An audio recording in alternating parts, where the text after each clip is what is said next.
the last open public session of the workshop.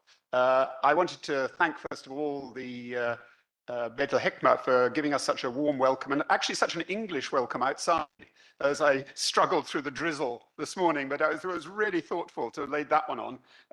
And also to thank the organizer, and particularly Mohammed Salah Omri, for having done so much to bring us all together here today. And as you can see from this session, we have a couple of hours to talk about a topic labeled Beyond Crises. Actually, my heart rather lifted at that. I thought, so we've got beyond crises, we've solved things, no problems.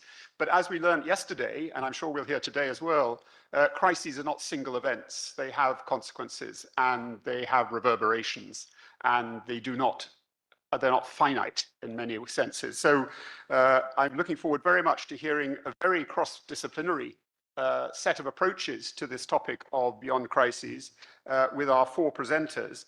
The first to speak will be Osama Othmani from the University of Sousse, and he'll be speaking on transitional justice between crisis mitigation and democratization. Osama, looking very much forward to hearing it.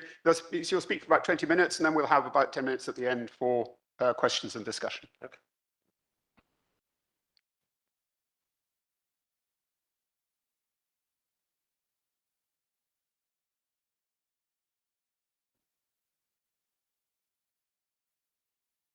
Good morning, everyone. I would like to start by welcoming Her Excellency Ambassador Helen Winterton and thanking her for joining us today. I'd like to extend my gratitude to the organizing and scientific committees of this workshop for such an amazing scholarly event and for allowing me the opportunity to be here with you today. So without further ado, I'm going to be talking about transitional justice between crisis mitigation and democratization, particularly US foreign policy and the accommodation of negative peace. Now I'm going to start with an introduction, and then I'll say a quick word about methodology before moving on to transitional justice and policy making, the accommodation of negative peace, shifting the paradigm, and finally a conclusion. So it is first of all important to emphasize the idea of positive peace within the transitional justice paradigm. We can see this in the UN Human Rights Office of the High Commissioner, which emphasizes positive social and cultural change and states that transitional justice must have the ambition to assist the transformation of oppressed societies into free ones. Transitional justice should also serve as a catalyst to enhance democratic performance with the aim of strengthening and legitimizing political institutions. This usually happens through a myriad of processes. You can notice here we have reform, accountability, truth-seeking, negotiation, reparation. So there are several concepts that actually come into play with this regard. Now, the main idea here is that there is usually and traditionally an emphasis on the idea of positive peace as opposite to negative peace within transitional justice context. Positive peace is the absence of direct and indirect violence within a social and political context that supports a long-lasting peace through sustainable mechanisms guaranteeing social justice, democracy, and the rule of law. Whereas negative peace is the absence of violent conflict and or personal violence without necessarily addressing the root causes of violence or implementing structural change supporting positive peace. So simply put, positive peace seeks to address both direct and indirect violence. So it puts an end to military conflict, to paramilitary groups, to indirect violence within society, and so on and so forth. And at the same time, it tries to address the root causes of such instability so as to guarantee long-term stability and long-term democratization. Negative peace, on the other hand, simply seeks to address direct violence. It simply seeks to put an end to military conflicts and to societal violence, but without necessarily addressing the root causes of such instability. And so my thesis is the following. The democratization dimension of transitional justice has been frequently reinterpreted in terms of crisis mitigation, particularly throughout US policymaking approaches. This reinterpretation can be seen in the US accommodation of negative peace as a viable alternative to positive peace in post-conflict and post-authoritarian societies that sought democratization and peace building through transitional justice paradigms. Now, I'm going to walk you quickly through the methodology that I'm following here. I'm following a comparative case study design, so I'm looking at 4 different countries through an interregional, paradigm. I'm looking at Colombia and Peru in Latin America, Tunisia and Egypt in the MENA region, and how the United States foreign policy establishment in terms of the State Department and the DoD and the White House, for that matter, behaved within such settings. The logic behind behind this choice is that these are 4 countries that witnessed significant political and social instability, followed by democratization and peace-building efforts throughout the transitional justice framework. These are 4 countries that witnessed increased US involvement during their transitional justice periods. And by involvement, I am basically referring to foreign assistance. I try to evaluate and assess US involvement with regards to the sectors that the US foreign policy establishment basically pays attention to in terms of providing foreign aid and foreign assistance, which may in fact reflect US priorities. And then, of course, this logic allows for the identification of patterns that persist across regional differences, right? So I'm looking at characteristics that I can attribute to the foreign policy behavior per se, beyond regional agendas and beyond regional characteristics. And as such, I try to add 4 case studies that exist within different regional settings and that have different regional implications. I'm using the mixed methods approach, whereby depending on secondary quantitative data, basically gathered from official sources, mainly the US Department of State Foreign Aid Database and the US and the Security Assistance Monitor. I'm also using qualitative primary data that I gathered through interviews. I'm basically depending on 12 interviews for this particular paper. And so before we get into any level of deeper analysis, it's important to mention the 3 levels of analyzing transitional justice and policy making together. We have 3 interlinked levels. We have the micro level, the meso level, and the meta level, right? Simply put, the micro level is where transitional justice theory is elaborated. This is where the framework and where the theory of transitional justice actually come into existence. And then we have the meso level, which is the policy making level, and this is where theory is ideally put into practice, right? And so the meso level should ideally reflect on the micro level. And then we have the meta level, and this is the scholarly engagement level, and this is basically where I situate my work. The scholarly engagement level allows scholars, researchers to evaluate the level of adherence and the level of coherence between the meso level and the micro level. So is there a gap there, or does the meso level actually reflect the theoretical and ideational framework of transitional justice paradigms? And so my main argument is that US foreign policy on transitional justice across case studies was characterized by a reformulation and a reinterpretation of the meso level in particular, due to an unbalanced reliance on short-term securitization over long-term democratization. And we can see this through the accommodation of negative peace. And I'm going to try to prove this through an analysis of the 4 case studies that I have already mentioned. And so I'm going to start with Colombia, from Plan Colombia to Plan Patriota. Plan Colombia in 1998 was a plan that was put forward by the Colombian government to emphasize transitional justice paradigms, basically in terms of social justice and addressing the root causes of instability. The United States interfered to support this plan, but the $1.2 billion that the Clinton administration actually assigned for Plan Colombia, 81.3% of which were intended for the security sector, right? And so this resulted in the emergence of Plan Patriota, otherwise the Patriot Plan, which emphasized the democratic security doctrine. So Plan Patriota transformed Plan Colombia from a theoretically exhaustive paradigm that accounted for political, economic, judicial, and human rights reform into a predominantly military framework that focused on counterinsurgency. Of course, American policymakers in 2005 welcomed the Justice and Peace Law and the creation of the Colombian Justice and Peace Unit. They provided $3 million of financial assistance. This law was an indirect outcome of Plan Colombia, one of the successes that Plan Colombia actually achieved. But if we take a closer look at patterns of US assistance, we can notice that the top 3 US assistance programs between 2005 and 2010, which is the immediate aftermath of the 2005 Justice and Peace Law, were all security programs. We can also see that in that same period, and generally speaking, from the period going from 2000 up until 2016, the US delivered 71% military assistance in comparison to 29% of economic and institutional assistance that is actually intended for economic reform and institutional reform. So we can see a clear pattern here that focuses on security. Now, in an interview with a former senator and current consultant at the World Bank, the interviewee mentioned that the US was afraid or worried about outcomes that can be a boomerang. So they had to develop reassurances, and the best reassurance is always the military and the security sector.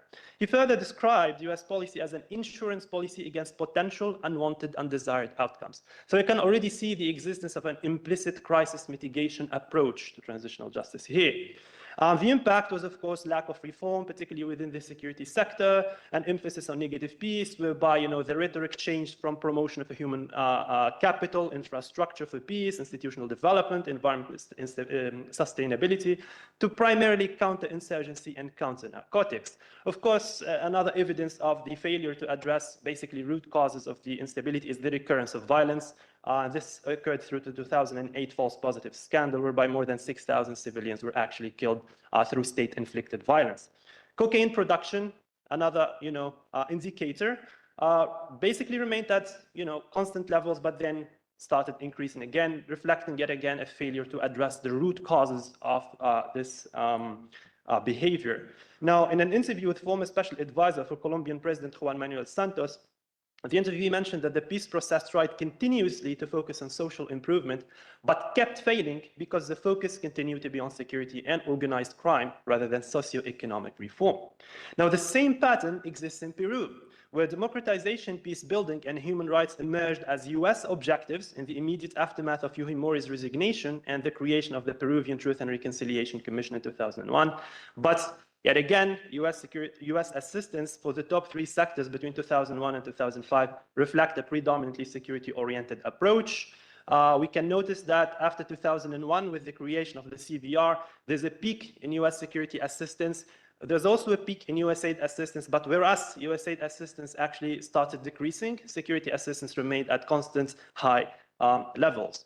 Now, the impact is that there was, according to the ICTJ, of course, there was a lack of structural reform and sometimes the absence of structural reform even, which resulted in increased social violence, 195 deaths, and more than 2,000 injuries of mostly civilians. The number of conflicts also went from 93 to 362, and Centro Luminoso, which is the paramilitary group basically challenging the state authority in Peru, its membership ranged between 500 militants and as many as 1,500 armed combatants in 2004, which yet again reflects a failure to address the root causes for why people choose to join such groups, for the existence of social violence, for the existence of economic, indirect, and institutional violence. Cocaine production, similarly to Colombia, actually increased, yet again reflecting a same kind of failure. Now, a different case study in a different regional setting, yet again, the same pattern persists. In Tunisia, between 2011 and 2020, US foreign aid, the average of US foreign aid basically increased to 167 million, which is 13.5 times more than the previous decade. But US security assistance to Tunisia increased also 6.5 times to reach $866.4 million. Now, US security assistance to Tunisia represented more than half of all foreign funding attributed to the top 5 sectors receiving foreign aid. And as such, US assistance was more than the next 4 sectors combined. US assistance for security sector was more than the next 4 sectors combined, which yet again reflects an emphasis on securitization, on crisis mitigation. In an interview with a senior fellow at the Foreign Policy Research Institute, the interviewee mentioned that questions of justice and reform were never really answered. The US and not even the EU really pushed for that issue. In another interview with a former consultant with the US Department of State, the interviewee mentioned that US security assistance reflected similar practices that were noticeable during the Ben Ali era and that contradicted with the human rights promotion efforts.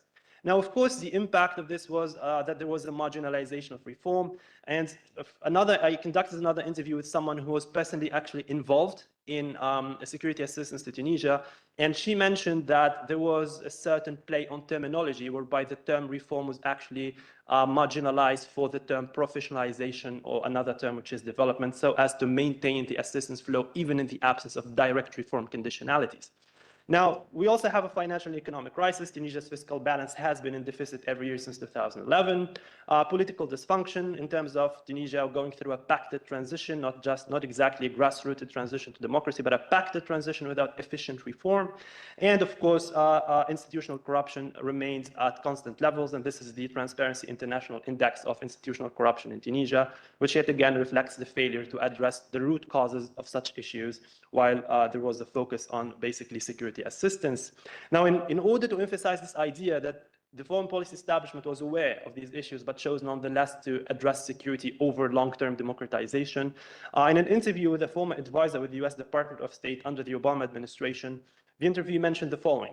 I remember at times talking to US officials and saying, I just got back from a visit to Tunisia and there's a problem with corruption, and sort of trying to get the US government more interested in that issue. This would be 2015, 2016. And some US officials would say, is it really that big of a problem? So you see, again, there's this mentality where such issues are either undermined or perceived outside of the scope of US assistance, at least to Tunisia. We can discuss this later in terms of foreign aid conditionalities, in terms of national security waivers, the Leahy Law, and stuff like that. Again, the final case study we have is Egypt, and it reflects the same pattern. Between 2011 and 2015, the US provided Egypt with $6.5 billion in security assistance compared to just $1 billion for all other sectors. This represented a continuation of patterns that were set by the Camp David Accords. So the revolution did not really induce any revisionist tendencies within the foreign policy establishment in the US with regards to foreign aid to Egypt. The 2011 revolution did not spark any revisionist tendencies. Human rights conditionalities were undermined by national security waivers and loopholes in the Leahy Law. These are very important issues that we can discuss throughout questions. Again, a comparison between security sector assistance and assistance for the economy sector for economic reform and so on and so forth. You can see a clear dominance of security sector between 2011 and 2015. In an interview with a former advisor with the US Department of State, the interviewee mentioned that the US reinforced the existing power structure or structures post-2011 instead of facilitating the establishment of a transitory framework. Now, the impact, obviously, democratic backsliding, institutional reform became a near impossibility under such circumstances, especially within the security sector, and the outcome of events in Egypt present the, the best proof for that. The Egyptian Ministry of Transitional Justice and National Conciliation was only appointed a minister in 2013. It started operating actually in 2014, and it was dissolved in 2015 without achieving any significant objectives or outcomes. Egypt witnessed the recurrence of violence and, of course, human rights violation, as I'm sure we are all aware. And so, in my opinion, and my thesis is that all of this evidence and this pattern within US foreign policy behavior basically induced a shift in paradigm within transitional justice frameworks, whereby the focus started becoming more about crisis mitigation and less about democratization. And we're going to see the results that stand out is that there was a focus on securitization, a clear reliance on short-term securitization over long-term democratization, a focus on the democratic security doctrine, which is the reinterpretation and reformulation of the policy-making level, otherwise the meso level, from security lenses, and of course an emphasis on negative peace through financing the security sector without acquiring guarantees for the non-recurrence of violence or the implementation of democratic and political reform mechanisms.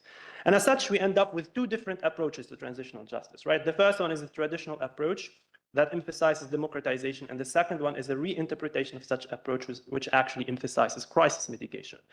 With regards to the first approach, transitional justice is an organic continuation of socio-political movements, right? But for the second approach, it creates transitional justice, that is, it creates a state of exception characterized mainly and primarily by instability and uncertainty. For the first approach, the traditional one, policymaking should translate transitional justice theory into practice. So this is basically the coherence between the meso and the meta levels. But for the second approach, the US sought to develop an insurance policy against potential unwanted, undesired consequences. For the traditional approach to transitional justice, security is accounted for. We all understand the importance of security, and the argument is really, and there's this confusion sometimes, the argument is not that security shouldn't have been, or the US shouldn't have delivered security assistance, but the argument is that there was a certain imbalance there, and there was a certain lack of conditionalities that eventually jeopardized the entire transitional justice process. So security is accounted for, but reform, accountability, and reconciliation are prioritized. On the other hand, the reverse notion exists. So reform, accountability, and reconciliation are theoretically accounted for, but it is securitization that is prioritized. And so in conclusion, I would simply like to conclude with this quote from an interview that I conducted for this research. And the interviewee mentioned the following: I have been on the board of various NGOs, and I have been trying to bridge the gap for decades. And I did ask her about the gap in terms of policy making and transitional justice theory, right? And so she said, I can barely make headway in the NGO sector, and it is supposed to be pro-democracy and human rights. Why? Because they see it as a lost cause. it is helpless.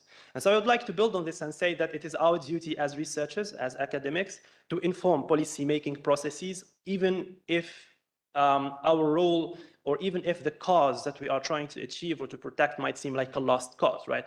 And this is why I said at first that my work falls within the meta level of transitional justice, within the scholarly engagement level, whereby it is my responsibility to try to the best of my abilities to basically inform policy-making processes. And we all in this workshop, we all trying to change some narratives, we're all trying to inform policy-making processes, and I do believe that it is basically our duty. With that, I'd like to conclude. Thank you so much, and I'd be open to your questions.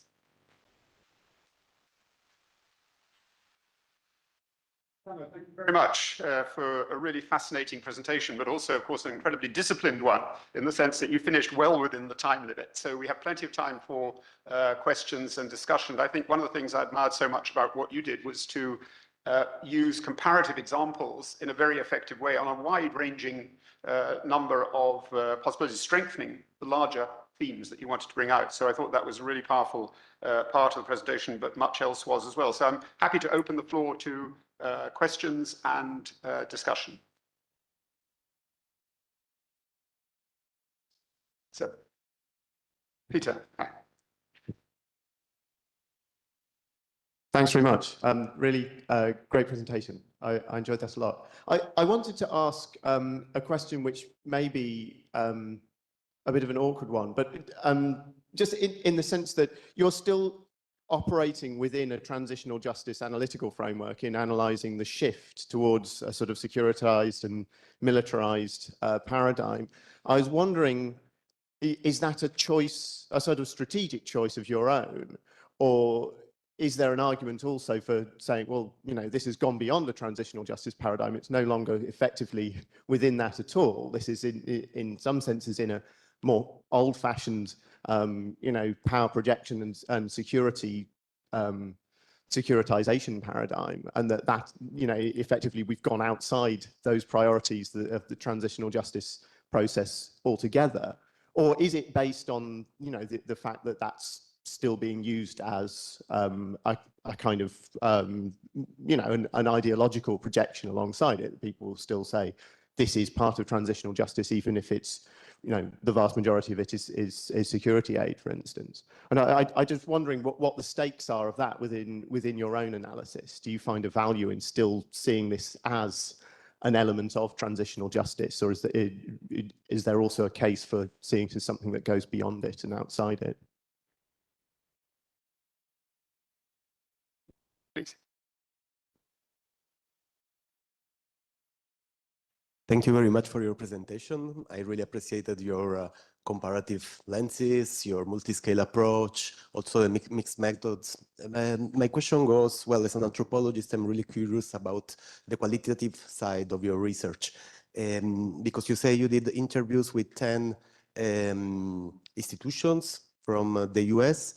So I was wondering if you weren't concerned that maybe the data you could gather was somehow partial, because probably the narrative you can get from a US institution is somehow dictated or influenced by a particular agenda or some you know, biases at least.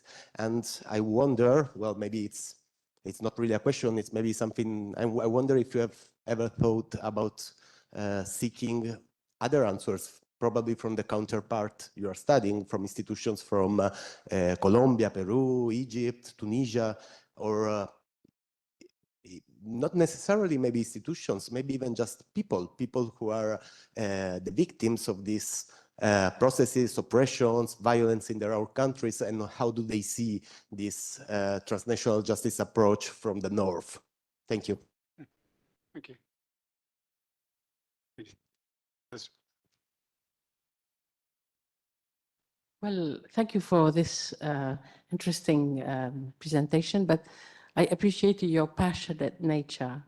I think you'll be a very good, I mean, you already are a researcher because you tend to opt for comparative you know, issues, as you mentioned.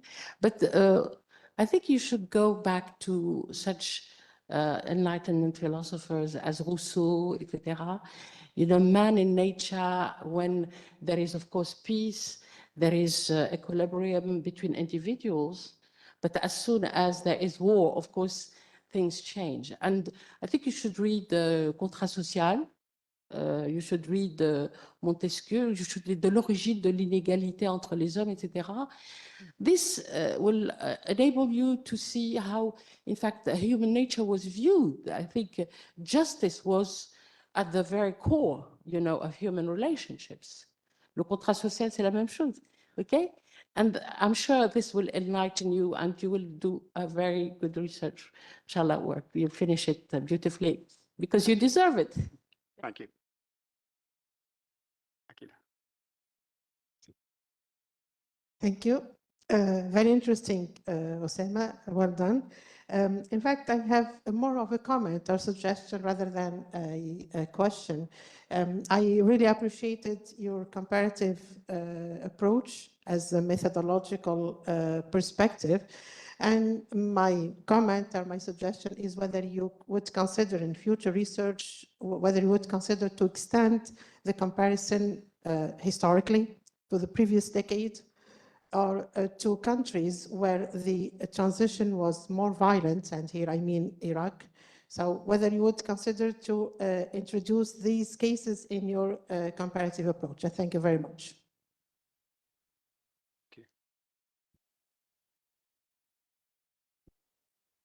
Thank you very much for this insightful presentation, Sama. My question is a bit critical about the nature of the transformative justice. So, you know that it is not that easy process of having this transformative justice. There is a gap also between the idea and the conception and its realization. So do you think that it is just as you said, informing, this is our, duty to inform the policymakers, etc. This is the theoretical level. Do you think that there are other layers to approach in order to make this theoretical into practice, and how? Thank you very much. And at the back. Oh, just behind you, yeah. And then. Well, I would like to thank Osama for the very interesting presentation and the very nice topic.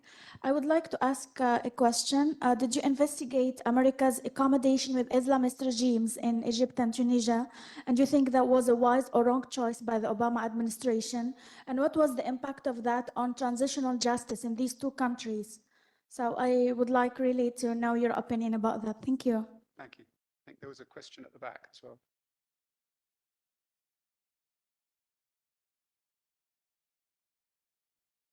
Thank you so much for your presentation. I find it very interesting. The only thing is that probably I would like to ask you about what kind of theoretical and conceptual framework have you adopted in this research, given the comments introduced by colleagues earlier on concerning the idiosyncrasies of these countries. I mean, Tunisia is not Egypt. Egypt is not Tunisia. Of course, you need also to think about the ramifications of what had happened then. Even the term revolution has been contested, you see. So probably the scene is more complex than the way this has been presented, you know, especially with reference to the Tunisian case, you know. So transitional, the transitional phase has been much of a debate till now. We are still undergoing this. And of course, you should, I think I suggest that you should take into consideration all that is going on up to now. Thank you. Thank you very much. Perhaps the last question, in case we eat too much into the next. I don't want to shut people up, but just the last question now. Thank you very much. Thank you, Osama, for this amazing, insightful presentation. for mastering your topic also. My question is in relation to the solutions that you suggest as an expert in this field now, or as developing kind of expertise in the field. What are the solutions that you are suggesting in relation to supporting post-conflict and post-authoritarian settings in relation to transitional justice? Should the focus be supporting security assistance or socioeconomic growth, or maybe other domains and factors, educational reforms, etc.? Just the lessons for the future. Thank you very much. Sama, you have a rich array of questions to answer and points to make. Okay, thank you so much for your questions. These were all very interesting and very legitimate. So the first question, operating within the framework. Yes, I basically made the rational choice to operate within the framework of transitional justice because it seemed to me that it is easier to revise the paradigm from within than to try and come up with a new approach towards what happened and how we should deal with it, right? And so seeing that the existing literature already presents a framework within which there is an evaluative paradigm, I chose to basically operate within that paradigm. It already sets the guidelines for me and it makes the work somewhat more focused, right? With regards to qualitative data and bias, absolutely, I thought about that a lot. I did interview policymakers that are based in the United States, but that are not necessarily American. So I did interview people from a Colombian background. I did interview actually the advisor of President Santos of Colombia.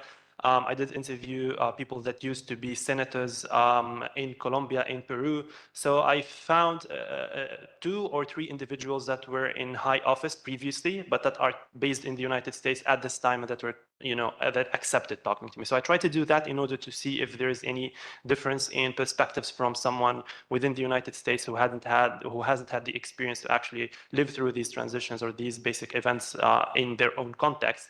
And the reason why I use the mixed methods approach is basically to try and avoid this bias, right? So I try to find quantitative data that either corroborates qualitative data or challenges it, right? And so that's basically how I try to avoid bias. I try to do that to the best of my ability. I think these methods are always debatable, but I think if you take a look at the elaboration of the work, you're going to find out that I present qualitative data in an embedded approach with quantitative data, whereby I do not just rely on what people tell me, but I also rely on hard secondary data that is rather official data. With regards to the Enlightenment philosophies, I completely agree with that.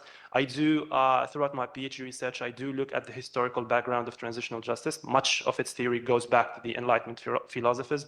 The idea of the social contract is integral within transitional justice frameworks. And so I looked at transitional justice in ancient Greek. I saw how the Greek, basically, civilization dealt with this. And then I moved on to the Nuremberg trials, so the Tokyo trials, whereby there was a certain development of transitional justice theory, both in theory and in practice.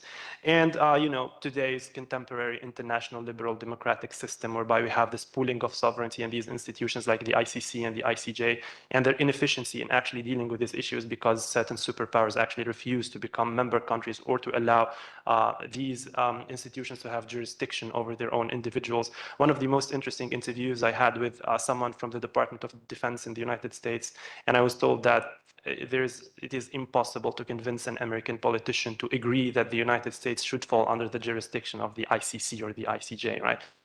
They have people that committed several violations of the Geneva Conventions, of international humanitarian law, of several other frameworks. So it doesn't make sense for them to allow these people to become subject to international accountability. And this reflects a philosophical issue that I think would take us, hours to debate. With regards to the inclusion of more case studies, Dr. Aqila's question, yes, one of the limitations of doing a paper or a PhD is that you are limited to, a certain framework in terms of basically the size of what you're going to produce and the scope of what you're going to do and the practicality, you see. So I could individually do data analysis for interviews and quantitative secondary data for 4 case studies, but it would have taken me 2 or 3 more years if I needed to add 2 or 3 other case studies. So I believe I agree with you. It definitely provides more generalizability to the pattern, but it requires the existence of a research team. It requires the existence of funding because this needs a lot of work, especially in terms of data analysis. But I completely agree with the idea of including more case studies. There was a question about the gap between practice and what we should do about that. So that is the, the golden question in this. That's basically what we try to do in academia. We try to change things. It's not always easy. We try to do it through involvement in NGOs, through activism, through participating in conferences like this, through basically informing people, raising awareness about these things. Sometimes some of us get, rare opportunities to get into government. So people like that try to change things from within, because that's the only way to change how government functions, is if you have the capacity to actually enact certain policies and certain laws to change the culture, basically. So yeah, I don't really have an answer for that. There are several ways that we could try to do this, but the efficiency is always debatable. The accommodation of Islamist regimes, interesting question. I tried to focus on this in the interviews. It was always a controversial question. I found that people have a hard time talking about this. So I would encourage you to take a look at Presidential Study Directive number 11. You're going to notice that the idea of accommodating Islamist movements in the MENA region actually originated in PSD 11 even before the Arab Spring happened. And so there was a certain motivation to go that way. I believe that it was a choice. To be completely objective, when I interviewed people and asked them about this, especially from the American side, their answer is always a pragmatic one. We did not want to choose on behalf of the people. You guys elected them, right? In Tunisia, you elected them. In Egypt, you elected them. So they're your responsibility, right? And we had to deal with the situation as it was prevailing. So we had to deal with these people. There was a certain movement towards democratization. There was a certain transitional movement within a certain transitory framework. And these were our counterparts, right? We had to deal with them. And so that was their response. My personal opinion is that it was, based on what happened, it wasn't exactly the best way to go about it. But then again, it's very legitimate to argue that they were the outcome of elections. Now we can debate the legitimacy of elections. We can debate how they got to power and so on and so forth. That is, again, another story. But I would encourage you to take a look at Presidential Study Directive 11. It's actually, there are two study directives under the Obama administration that are not available for the public. This is one of them, but there are two congressional reports by the House Intelligence Committee and another committee within Congress that actually deal with this through interviewing people that were actually involved in making this study directive. So it would be very interesting to check those reports and see what they talk about with regards to accommodation of Islamist movements. The theoretical framework that I'm using, someone mentioned the idea that these are very different contexts. So I do follow Charles N. Rusno's framework of foreign policy variables.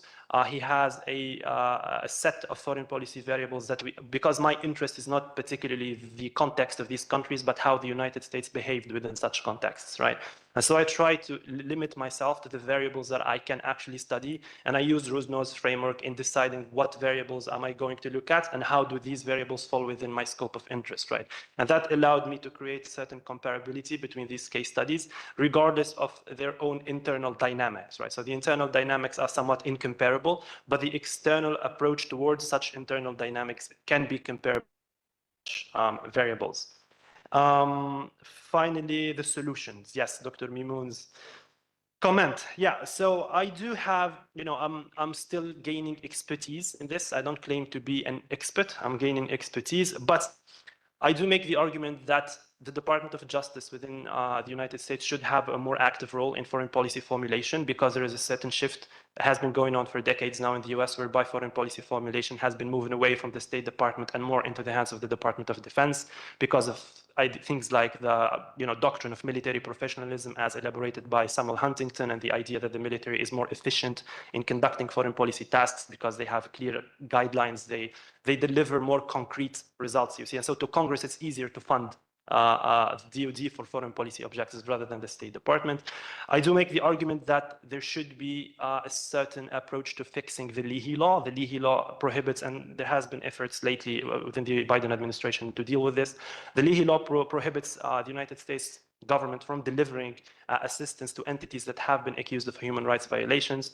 But what certain governments used to do before is that they would deliver untraceable assistance, and it would only be revealed later that such assistance was actually delivered to entities that are accused of human rights violations. And so the vetting of assistance does not happen prior to delivering the assistance, but after it, which is a loophole in the Leahy law that has been exploited in this particular context. I do also make the argument that there should be a certain check on the executive branch's capacity to argue the idea of national security waivers. You see this a lot with Egypt. Egypt has several human rights violations that are documented by international institutions, but then again, the US continues to deliver assistance. Sometimes it tries to condition such assistance on human rights conditionalities, and it stops such assistance from being delivered, but then the executive has the capacity to simply invoke national security waivers and basically deliver the assistance anyway. So this is a challenge to the idea of checks and balances within the American system itself, and I believe something should be done about that, the same way that the Biden administration actually addressed the loophole in the Leahy law, and they're currently trying to basically fix that. So I hope that answers your question, and thank you so much. Osama, thank you very much indeed. Thank you for answering the question so fully, and it was very, very enlightening as well. Subject, but equally fascinating, I'm sure. Thank you very much. Aisha.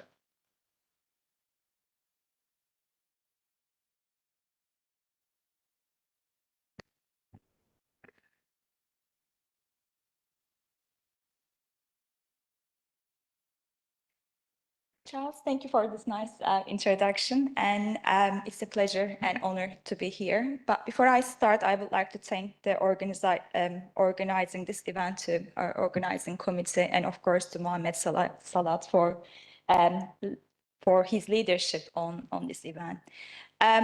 So today I would like to talk about the community flood resilience in the UK and of course in Tunisia as well.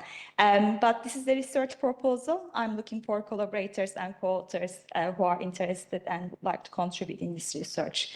When we talk about community resilience, of course, we also need to talk about the vulnerabilities as well. And of course, vulnerability includes different types of groups, like this can be women, children, elderly people. And first, I would like to explain what contributes this creation of so-called vulnerability.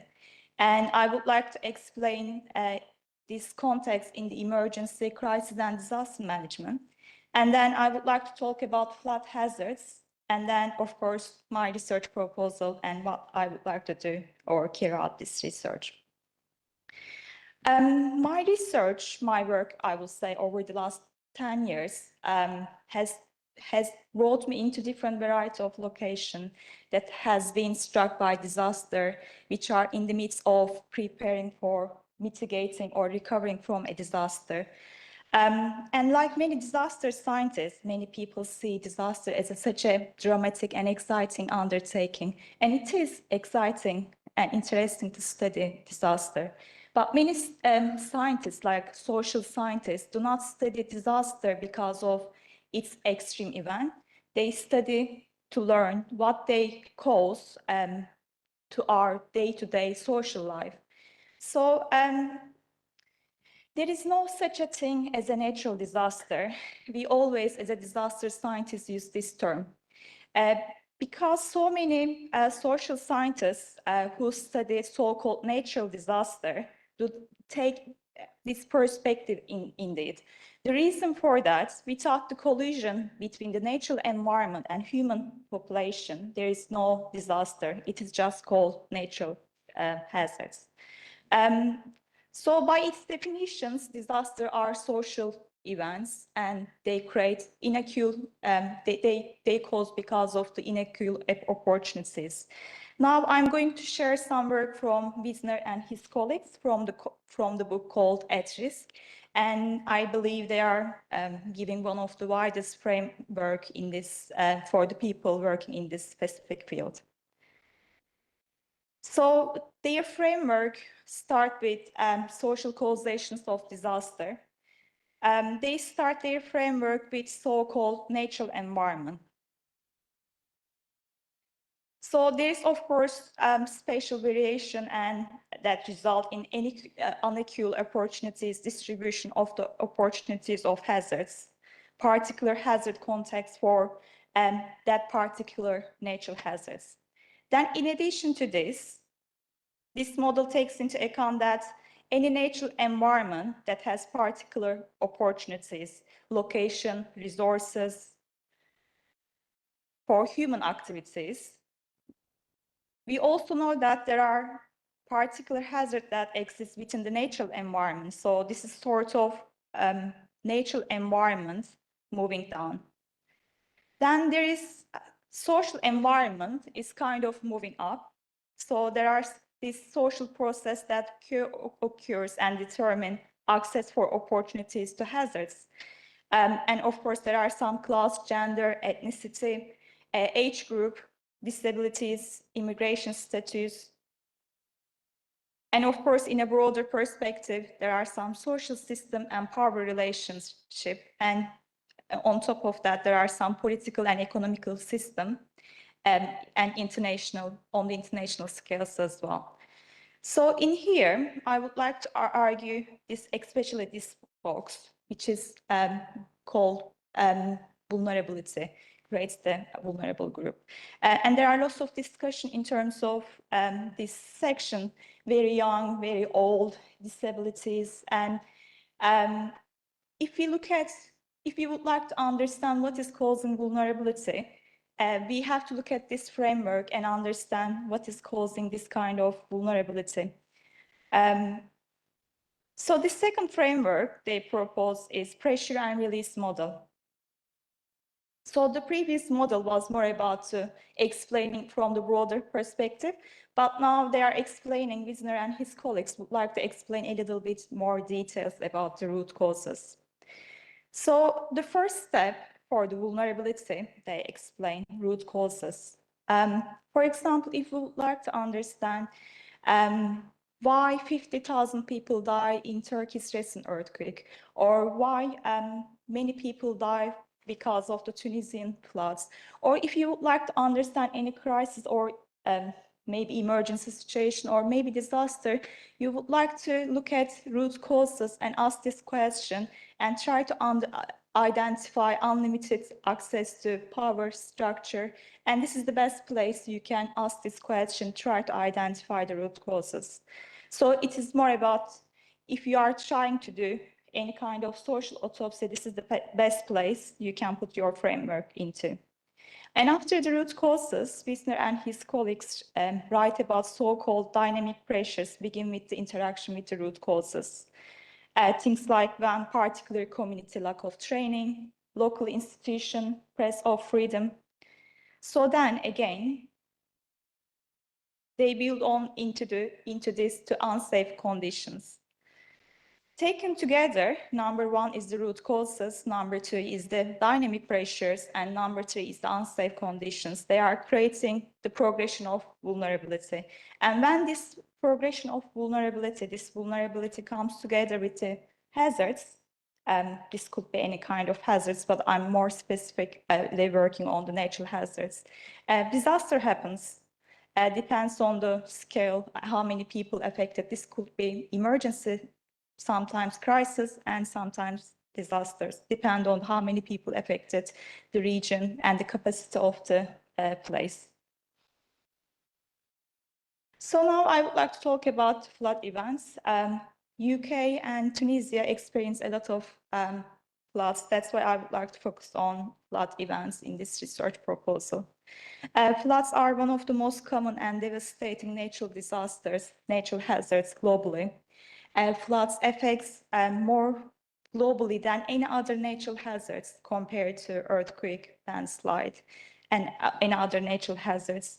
Only between 2010 and 2019, floods impacted more than 673 million people. And we are expecting this loss might be impacted people is going to increase due to increase in climate change. How do floods create crisis? Well, that's a very good question, and we have to investigate this a little bit more. They create lots of crises. First of all, this displacement, and this is going to be. I expect we are going to see more displacements because of flooding issues, and especially in Pacific Ocean, they already started seeing displacements because of the flooding, and due to the climate change, many islands have to relocate their places into different locations, and of course, floods create loss of lives and injuries, the damage to infrastructure, essential services, and many other humanitarian response challenges as well. So what is flood resilience then? Or let's focus on what is resilience. Resilience is more about how communities is going to cope with the unexpected event and how they are going to react and what is their capacity to cope with this event. So flood resilience is more about the capacity of communities in general. And from that flood events while minimizing their social, economic, and environmental impacts. The core elements of the community resilience is local knowledge, which is very essential, and we have to integrate local knowledge into disaster risk reduction plans, and this is very essential. And community network is another important aspect of the community resilience. The reason for that, they have to be aware of risk and hazards in their local area. And governance and leadership, there must be always a leadership in that local area. Resources, economic investment, preparedness, and of course, mental outlook is very important for community resilience. So why Tunisia and the UK? Both countries are experiencing a lot of flooding and many people affected from flood events in both countries. The diverse geographical background is giving us a good opportunity to compare what affects communities' resilience on this topic. And of course, it is, as both countries has flood events, it gives also a good comparative study to understand the socioeconomic background on communities' resilience as well as the cultural background. And institutional responses, there are lots of things both countries learn from each other. For example, we can learn how Tunisia respond to flood events, while we can also investigate how UK respond to flood events as well. And there will be a quite strong knowledge exchange between the countries. And of course, cross-country learning is very essential as we are living in a global country, global world. So research objectives is analyzing the socioeconomic, cultural, environmental, and infrastructural context in both countries, in Tunisia and the UK, and identifying some historical data, because if we don't know the previous trends for the flood hazards, we can't really work on the future events and prevent from that events. And of course, the community response as well, we have to identify the gap first, what is already known and what should be done. And assess the effectiveness of institutional responses. This is another important aspect, and we have to see the capacities of the institutions to respond that events better and create more strong flood community resilience in both countries. And of course, all education, starting from the schools and integrating these findings into the school setting will be very efficient and effective. Not just for the education setting, these findings is going to be helpful for the policymakers, NGOs, stakeholders, or anyone who is working on the disaster risk reduction, disaster management, or crisis management institutions. So I would like to use mixed method to collect the data, which is including qualitative and quantitative data, and analyzing historical data using case studies to understand different aspects from both UK and Tunisia, and community and institutional responses to identify the gaps and the strengths of the responses.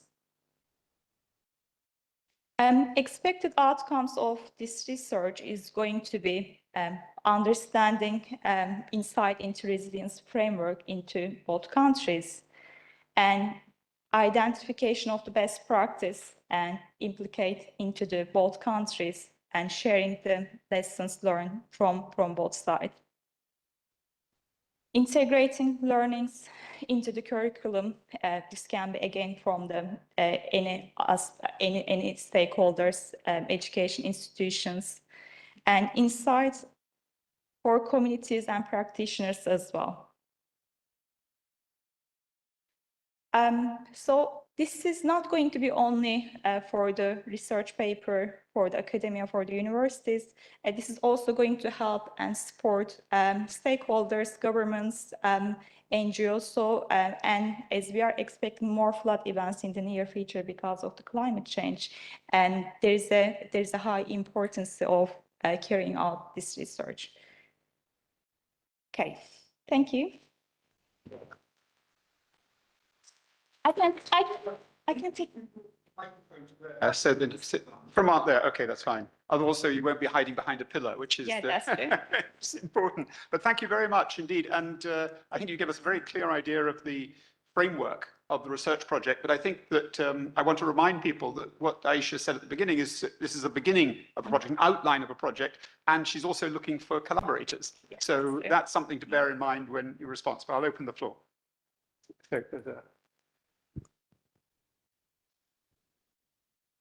Thank you very much for your lovely presentation. So I will be grateful and happy if you accept my collaboration, because my presentation and my interest go in line with your presentation, and maybe we will talk about lens of collaboration later on.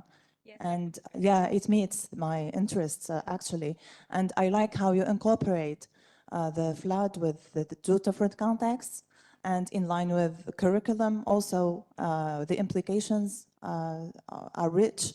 So congratulations for this lovely presentation, and looking forward to future collaboration as well. Thank you. Thank you. Thank you very much. Very encouraging beginning. Yeah. So the searching questions come afterwards, I think.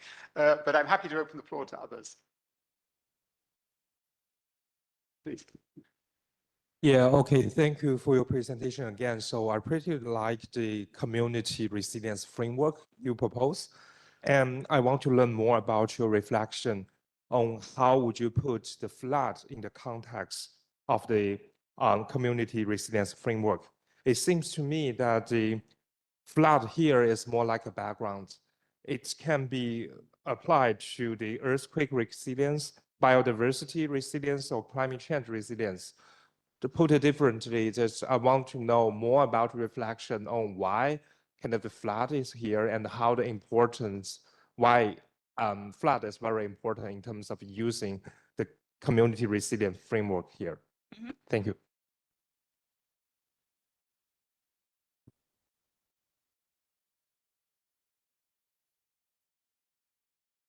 If there are no other questions, then I'd ask, perhaps you could respond to that last one. Yeah, sure. Yeah, thank you for your question. Climate change, the first impact of the climate change we see is the flood events, so globally as well. The reason we would like, I would like to integrate this into the community resilience. They are affecting from floods globally. Most of the people impacts from the flooding a lot. The reason, this is one of the reasons.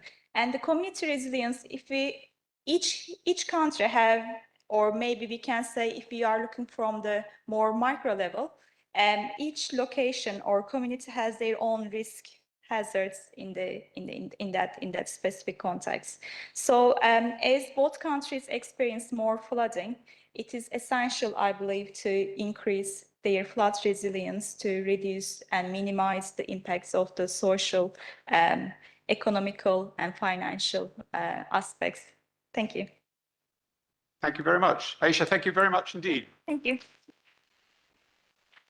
And I think we may have been privileged to be witness to the beginnings of a major project that's going to be then sent into major fund donors. So I hope that what we've seen is the beginning of a collaborative project here, which will be really encouraging. Thank you very much. Thank you. The next and the final paper within this session is Khaloud Isawi from the University of Sousse, who will be talking about from crisis to transformation, discursive shifts towards transformative change.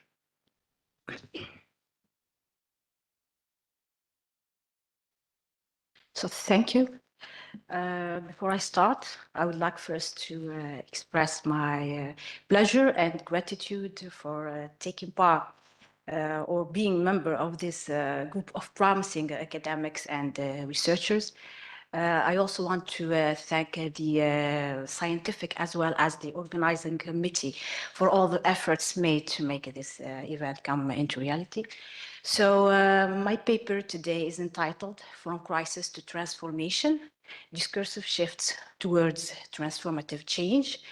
I will start with a brief introduction where I try to put the subject or the topic in context and proceed from there on to highlight the discursive shifts towards transformation in Palestinian literature, okay? So with the expanse of globalization and the evocation of notions of interrelatedness and integration, people from separated societal contexts are impelled to become part of a joint arrangement called social order that is predicated most of the times on hierarchies and equal social status. So these injustices transcend the bounds of the societal, affecting not only interpersonal relationships or socioeconomic standing, but also exacerbating the sense of environmental dilemmas and crises in different parts of the world. So the review of environmental history of different traditional human gatherings, as well as modern societies, brings to light the continuous subjugation of minorities and underrepresented groups across time to extreme environmental conditions that fail to meet their expectations and deny them the fundamental right to live in a fitting milieu. So therefore, under these circumstances, the thorough consideration and investigation of dominant social structures and power dynamics becomes an imperative in environmental conducts and inquiries. Substantial research over the successive decades has shed light on the way the set of political, social, and economic forces determines environmental quality for different social groups and takes an active role in heightening or lessening the frequency of health risks. So people belonging to disadvantaged categories, be it in terms of race, color, ethnic background, or socioeconomic status, they find themselves not only exposed to serious health problems that jeopardize their stability and existence overall, but also enforce them to accept and internalize their subordination as an inherent part of their reality and identity. So unlike their privileged counterparts, whose welfare and supremacy are protected by a set of totalitarian laws, these marginalized, they take the greatest share of sufferance and misery, as the same regulations add to their victimizations, put them at the front line in critical situations, and meet all acts of self-expression and protest with great hostility. So to put it differently, in a world governed by a set of binaries that adds to the power of the oppressor and perpetuate the vulnerability of the oppressed, so members from disregarded backgrounds and vulnerable sectors are deemed to experience environmental distress and poor living conditions that lack the basic requirements for a decent life. So among the many upheavals that these neglected ones struggle with on a daily basis is the settlement in preset and overcrowded geographical spaces that are severely damaged by waste disposal, inappropriate sewage management, and other health-affecting stressors. So these environmental burdens are aggravated by the restrained and sometimes totally denied access to essential natural resources, sustaining life, the most vital of which is drinkable water. And the situation keeps getting harder for these minorities as the heavy load they carry around, induced by the accumulation of social, economic, and the environmental pressures, is intensified by the adversity of voicing their everyday struggles and yearnings for a comfortable future and equitable life chances. So beyond the disproportionate exposure to environmental good and harm, people from racial minorities, migrating groups, and other socially and economically disadvantaged circles are hindered by the silencing of their voices and subsequent exclusion from decision-making. So this overriding disequilibrium between the oppressor and the oppressed, the center and the margin, the native and the indigenous, the poor and the rich, has manifested itself throughout history in different conflictive contexts and painful life experiences, so the most extremate of which resides under the colonial enterprise. So, amidst the colonial enterprise. So under colonial rule, the colonized are subjected to the tyranny of their colonizers, whose abusive use of power violates land, controls the distribution of natural resources, and sets new geographical boundaries that foreground a restrictive and compulsive outlook towards native landowners. So these oppressive practices have largely fueled over the last half of the century the Israeli-Palestinian conflict, which after more than 6 decades shows no sign towards settlement or peaceful resolution. So since occupation, Palestinians have undergone an endless cycle of violent actions and atrocious segregation that made death, harm, and insecurity an inseparable part of their lives.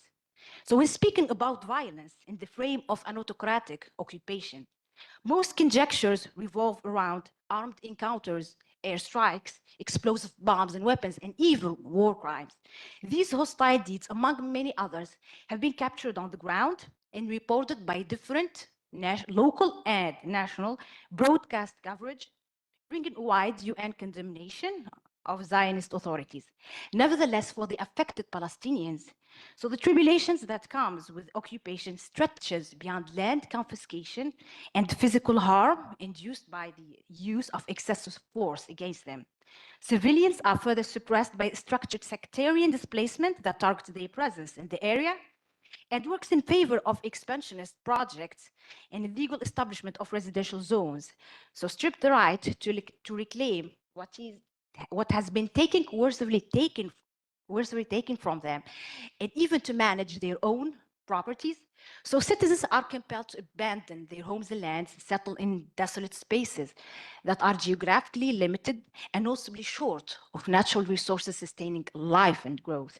So the situation is no less difficult for the ones who managed to retain their properties, as their villages are surrounded by land and sea blocks that disconnected from the other Palestinian territories and hinder the movement of individuals as well as the circulation of commodities.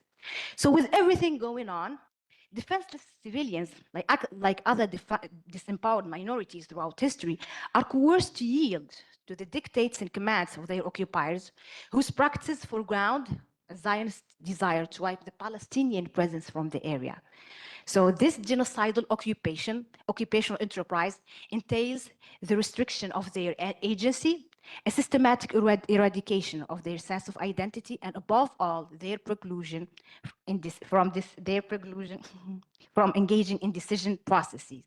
So nevertheless, upon their displacement and unceasing subjection to agonizing trials, Palestinians have developed over time a profound sense of national consciousness that emboldens them to reject being put in the shoes of disregarded and silenced minorities and rebel against ideas promoting their belittlement vis-a-vis Jewish settlers and their dehumanization as a distinctive part of their presence. So their critical overview of the occupational state and the abusive set of legal and administrative restrictions, putting a significant portion of them into exile and forcing the remaining ones to endure adverse conditions, is verbalized in their literary writings. So literature provides indeed a platform where a counter discourse is to be constructed, transcending all limitations set by dominant narratives and affording the unprivileged the possibility to be heard and to be recognized. Sorry. Yes, to be recognized among the public. So investing in this potential, so different literary accounts are developed to give voice to the oppressed Palestinians whose stories are overshadowed by the misguiding Zionist propaganda. Investing in the power of the word, Palestinian writers, poets, biographers, etc., so they opt to break the shackles of silence and provide a very set of literary works that refuse to be hostage to a single closed narrative. So elaborating on this idea, Edward Said, in his work After the Last Sky, writes, there are many different kinds of Palestinian experience. It is almost impossible to imagine a single narrative. So this multidimensional approach has manifested itself in the handling of the Palestinian struggle from different sides. As the torment of the defenseless citizens inside Israel grows day after day, we find many works since Nakba committed to the realistic and authentic rendering of the circumstances underlying occupation. Themes of violence, harm, psychological turmoil, and indignation are constantly recurring in Palestinian literature, proclaiming the bitter reality of civilians who are driven out by force from their lands and homes and impelled to live in overcrowded refugee camps and other deserted landscapes prone to environmental damage and serious health problems. This vivid portrayal of the complexities of life in the occupied territories is conflated with a national call for resistance and liberation. As Salam Mir puts it, Palestinian literature is at the heart of Palestinian struggle. So narrative in such times of crisis provide Palestinian writers with an outlet to transmit a patriotic spirit of endurance and self-determination. So in their written accounts, they aspire a sense of empowerment from the very stigmatizing practices that are meant to undermine them, voicing out in defense their rejection of all forms of denigration and working at counterbalancing power disparities. So I'm going to link this with a work that I have taken from Palestine, written by a group of young Palestinian writers called Gaza Writes Back. So in Gaza Writes Back, a group of young Palestinian writers, they turn to narrative to provide their testimonies on Israel's Operation Cast Lead targeting the District of Gaza in 2008. So the title itself, Gaza Writes Back, is laden with powerful meaning and potency. So the use of the verb in the active form here elevates Gaza from being written of and written out from colonial other outsider perspectives to a more involving and self-determining standing, where the act of writing back caters here to a number of purposes. So first, it serves as a recognition that what has been written is so persistent and poignant that it becomes difficult to hide or conceal. It also conveys a dedication to stand for itself as an oppressed nation and rewrite history in a way that recovers the covered. So through detailed descriptions, metaphors, and heartfelt imageries, writers and their protagonists add emotional depth to the story and to these testimonial accounts and illustrate the way the offensive war and the excessive use here of missiles and explosive substances have affected their lives, causing numerous casualties, enormous destruction to the city's infrastructure, and turning the struck zones into unfitting spaces for human habitation. Yet amidst all death and devastation, a voice of hope and resistance is to rise and to be heard throughout this collection of short stories. So emphasizing Palestinians' strong commitment to fight for what is theirs, to express themselves against all kinds of obliteration, and tell their own account of the story. So here, with the desire that lurks in every heart to write down once and for all a true account of what happened, comes also the heroic resistance of a people who refuses to bow, to resign, and shows no hesitation to make a greater sacrifice. So throughout this journey for liberation and self-determination, writers find themselves not only struggling against physical oppression and rigorous censorship regulations, which required many of them to obtain the permission to narrate, but also they find themselves wrestling with the constraints of master narratives, mainly those of history and land. So treated as a minority, Palestinians are expected to yield and to conform to the tenets of a biased ideology whose version of history negates their past, denies them their land rights, and adds to their estrangement. Literature, however, grants here the oppressed as well as the audience access into a platform where the often silenced and concealed is to find a voice and to be visibilized. So by telling stories here and writing a compelling fiction, so these undermined Palestinians, they manage to critically engage with the dominant political discourse of their occupiers, disrupting its promotion of Palestine as a land without people to a people with no land, and highlighting the way central forces and tyrannical power structures utilize it to camouflage first the falsity of their allegations and also to justify the establishment of a state on a property that is not theirs in the first place. So the experimentation with different literary components, including characters, narrative order and structure, plot, along with the use of flashbacks, add a sense of context and complexity to the storyline, allowing the ones who took the pen to destabilize the legacy of dominant narrative, breaks the bound of the linear, the conventional, the coherent, and provide a disruptive discourse, fostering creativity, the freedom of self-expression, and above all, emphasizing their humanity. Again, I quote here Edward Said, who believes that the unconventional, the hybrid, the fragmentary forms of expression are to be the answer to the discursive hegemony of dominant narratives and the key to an influential literary production.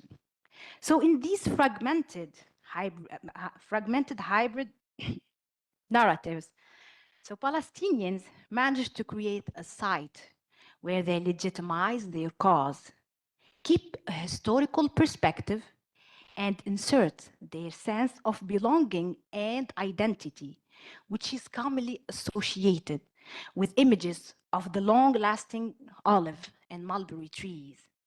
So the use of just a few minutes, that's all, because we need some time for questions. Yes, something. So the use of imagination is also a distinctive feature of these communicative accounts, as it transmits a promise of change here, a common yearning for social progress and an alternative reality where a unified nation is to be established and a decent life is to be granted to all Palestinians.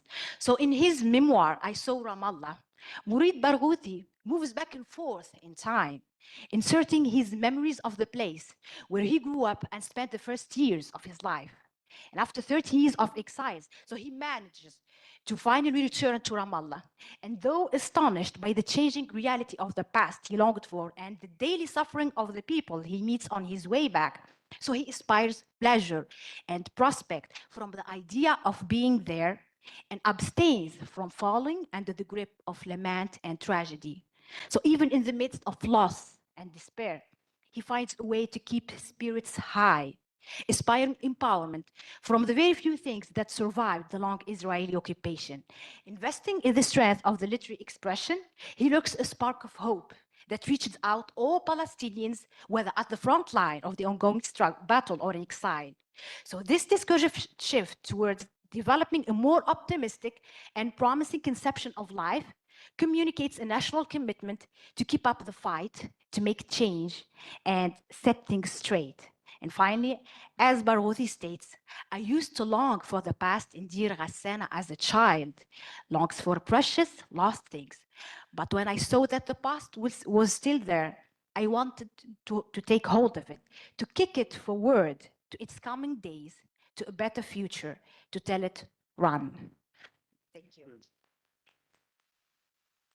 Well, thank you very much for a very vivid and rich paper with examples that are very striking and very appropriate. So I'm happy to open the floor for questions. We have about 6 or 7 minutes for questions and discussions, depending on how it goes. But I'm happy to open the floor now.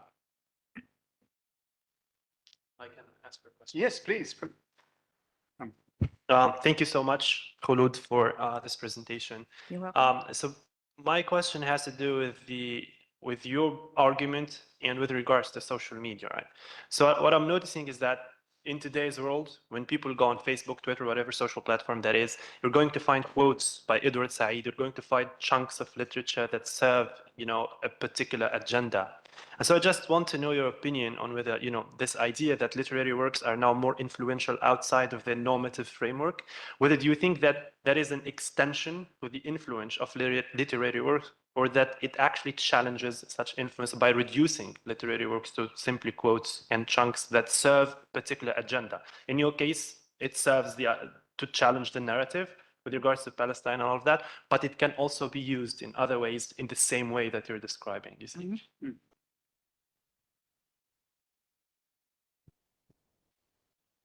Sorry, please. Thank you for your presentation. So here, maybe I pay your attention to the double-edged weapon of the discourse in itself, and how that maybe it goes in hand with Dr. Osama's comment in the way how the discursive analysis of the text or of the analysis itself could be interpreted for the sake of other misinterpretations. So who is talking about whom, in which context, about what? So these questions should be, revisited critically and carefully as well. Yes, for which agenda and who is talking on behalf of whom. So this is maybe very important, especially with sensitive, examples about war, about Gaza, about Palestine, what we are seeing now. In media especially. Thank you very much.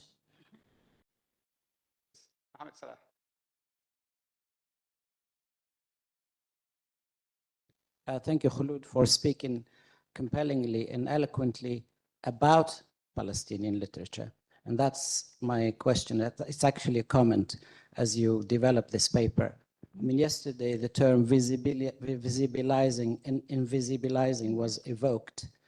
And I think for the strength and the passion and the eloquence with which you spoke about Palestinian literature, your talk invisibilizes Palestinian literature in the sense that you didn't actually let it speak for itself, except at the very end, and that was Barghouti, not Gaza writes back. So as you develop this paper, I would love to see more of the voicing of this literature.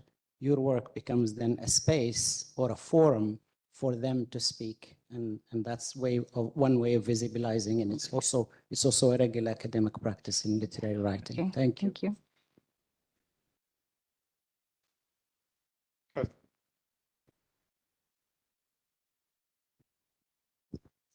Thank you very much for your presentation, not just for the important content, but also for the way it was presented. I'm also always happy when I hear something that goes out the structures, the typical structure of social sciences, and goes more into literature. It was really appreciated. So I have two different, although interrelated questions. One goes, let's say, within Palestine, and the other one is more referred to the world itself. Yesterday, in some of the questions we were asking about crisis and change. If crisis can bring change in a certain context, and if it's something that can come, let's say, naturally, or there's need of political willingness, not just in the location, but also around it. Do you think this will be the case, considering that probably this is the biggest crisis living in that region after the Nakba? And Please, can you just raise your voice? yeah, I'm asking if you believe that this crisis happening now will ultimately lead to some transformation in the current situation. And the second question is if you believe that the situation itself, as well as literature and art made by Palestinians, can influence the world. Let's say it in other words, it's not the world helping Palestinians at the moment. It's Palestinians helping the world to understand what oppression is, what democracy allegedly is. Do you think what's happening now and through literature and arts, there will be some kind of awakening around in different regions of the world? Let's say as it happened, for example, with Zapatistas people in Mexico from the 1994 that inspired generations of activists around the world. Thank you very much. So, Okay, thank you so much, Khulud, for this insightful presentation.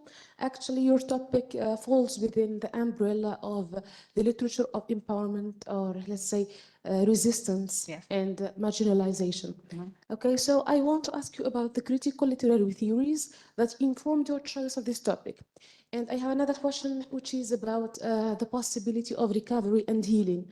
Are they, let's say, likely or plausible in the South African, in the Palestinian context? Okay, thank you so much. you're welcome.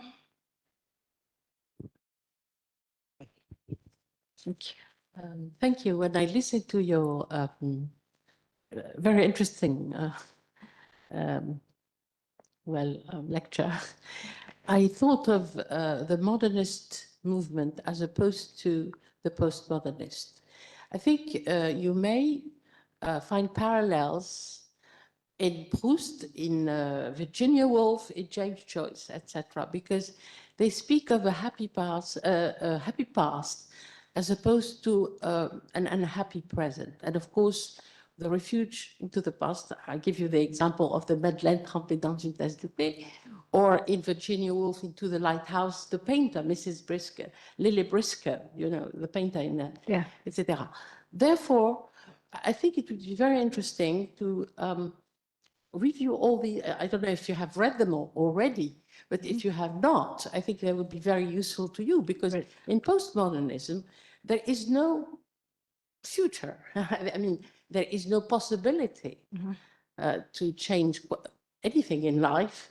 And I think the best representative works are those of Beckett, Samuel Beckett. Yes. And of course, I had the opportunity to write about both modernism and postmodernism in my article, Memory, Redemption or Loss, you know, which was published quite a few years ago. I thank you very much. Thank you very much. Very much. Khulud, can you answer a rich array of questions? So starting with Usama's question about the use of social media.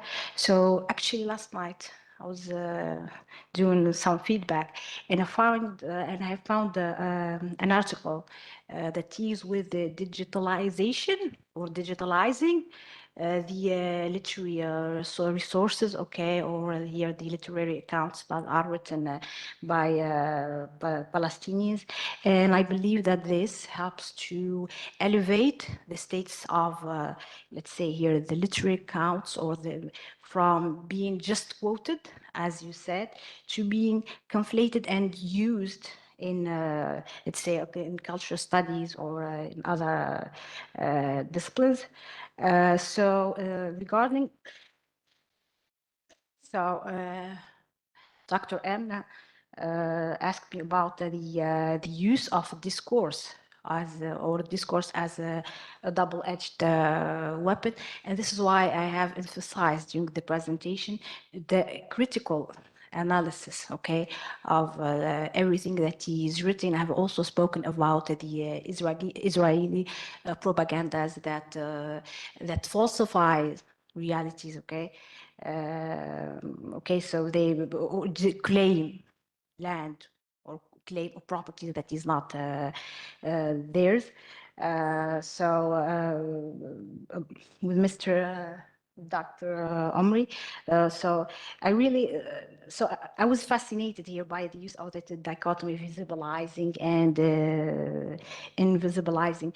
And the reason why I started with the work here that was written after the Israeli Operation Cast Lead in 2008 is that because the whole collection is written by young, okay, let's say writers who just took the pen to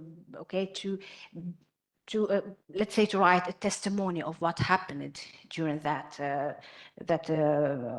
okay, let's say it was a real genocide. Okay, so the idea of having someone who's not specialized, who's not a writer, so it has fascinated me. And here the way they they use these simple imageries, you know, that they aspire from reality to transfer that past, and also to give voice to their yearnings, to their dreams, to have a better future, to have a nation of their own.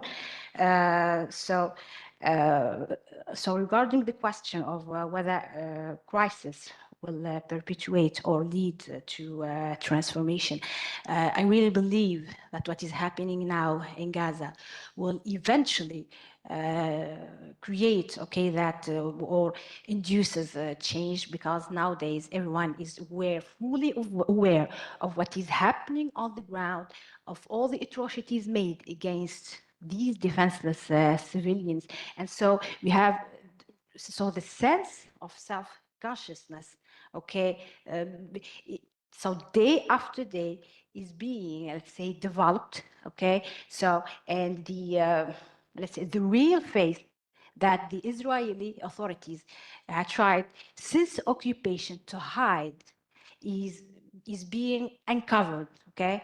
And I believe that will eventually not only lead to change for Palestinians, but also to other minorities in the world. And this brings me to your second question: how this would influence the world. Okay, so when talking about blacks in America, okay, so and especially I've read many sources about their being situated in geographical cities that suffer from pollution, like health problems. Okay, this also could, this also could help with the Mexican, okay, immigrants who would aspire empowerment. Okay, so for instance, we're talking about Gaza Rights Back. These are young writers, and they took the pen and they defended themselves and they voiced their resistance, okay, against everything that is going on. So I think this gives the push for other minorities, even the Mexican ones who are suffering from inside Mexico, at the borders, okay, in the United States, okay. Ms. Kathoub spoke about the possibilities of recovering and healing. So when writing, okay, so when taking the pen, okay, so apart from giving a true portrait or a realistic portrait of what is going on the ground, so they also talk about their loss. Okay, so they talk about their traumas, and I think that so expressing themselves and talking about their traumas, okay, and the psychological effects that they have suffered since occupation would eventually help them to recover and to heal. Okay, so this is part of the whole process of healing and recovering. So as far as the use of modernist approach, yeah, so I'm still working on and I'm still developing the paper, and I appreciate the insights so you have provided me with. So I'm familiar with Virginia Woolf and Samuel Beckett, and hopefully I can take some insights.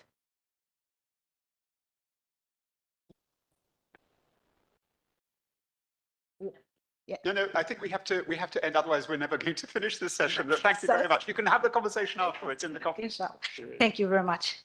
Thank you very much, Khulud, and thank you for answering the questions so thoroughly as well.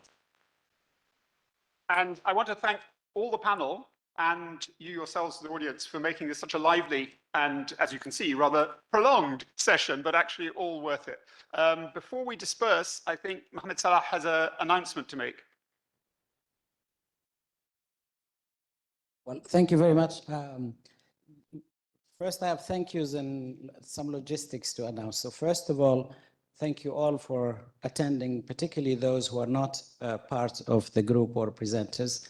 This, unfortunately, ends the public part of our meeting, but not before coffee. So please do have coffee before you leave. While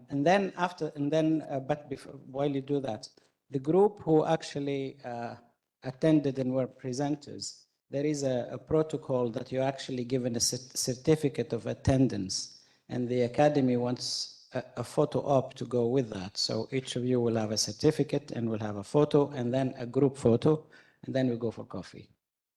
So the certificates are here, as we will call each person and then have, and then we're in the hands of the photographers. I don't know where they put us and so on, but thank you very much. This is basically. Where will that happen? Outside or? No, I think it will happen here. We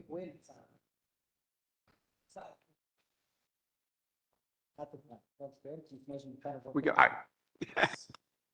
Your role is finished. Thank you very much.